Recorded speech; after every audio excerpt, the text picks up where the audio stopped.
कहीं ऐसा ना हो कि ये खत्म हो जाए, और जब खत्म हो जाएगा तब क्या पिएंगे। वो आकर के सूर्य और चंद्र के बीच बैठ गया। जैसे अमृत सबको पिला रहे हैं मोहिनी भगवान, और यह दैत्य भी पी लिया।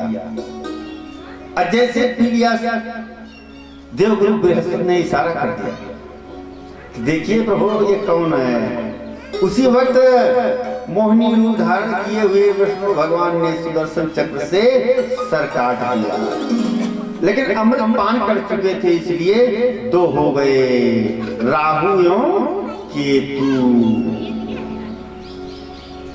अब समझ गए दैत्य लोग समझ गए कि ऐसा है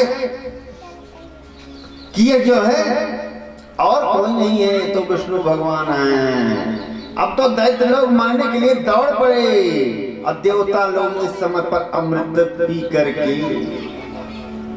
बलशाली हो गए थे। अब तो देवासुर संग्राम छिड़ गया, घनघोर युद्ध हुआ, दैत्य मारे गए, देवता विजयी हुए।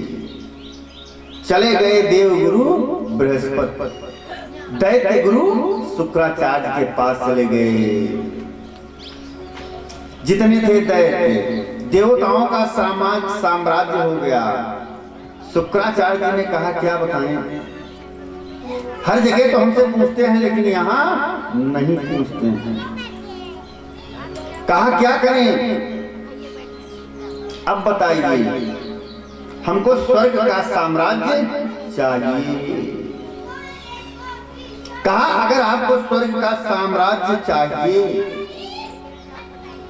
तो हम दिलाएंगे, लेकिन समय लगेगा।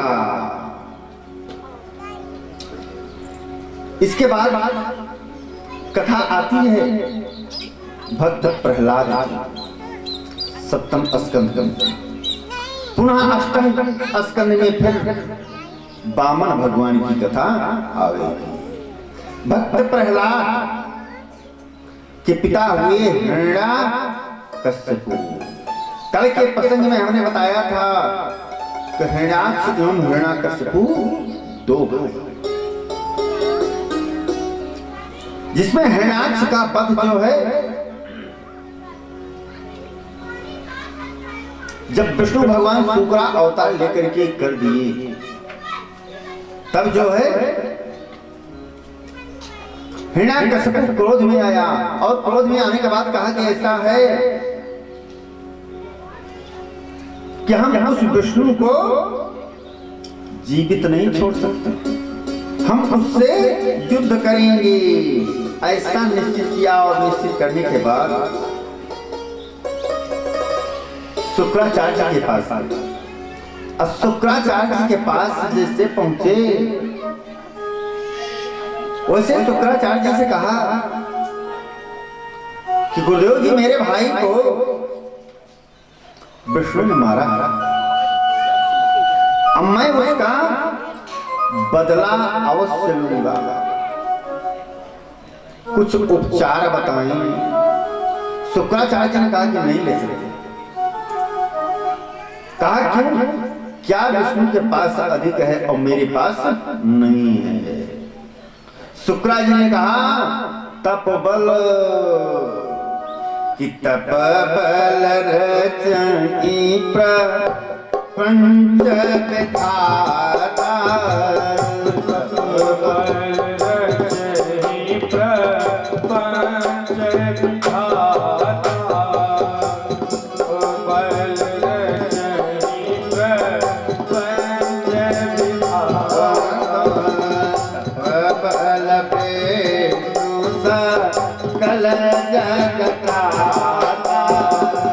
तप बल विष्णु सकल जगता, तप बल शंभु करहि संहारा, तप बल शंभु करहि संहारा, तप बल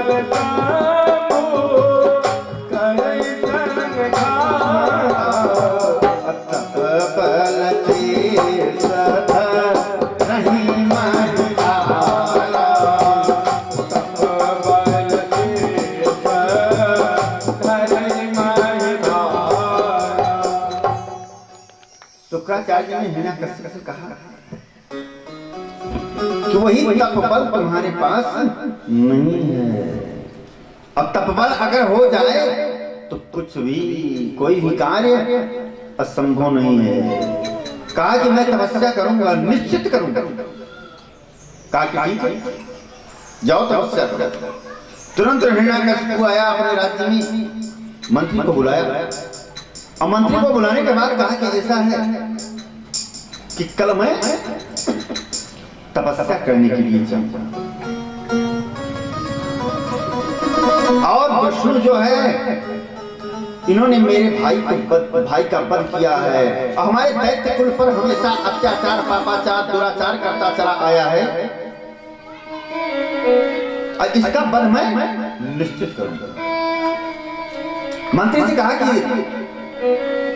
जो कुछ भी है अब राज्यभार तुम्हारे ऊपर पर काट।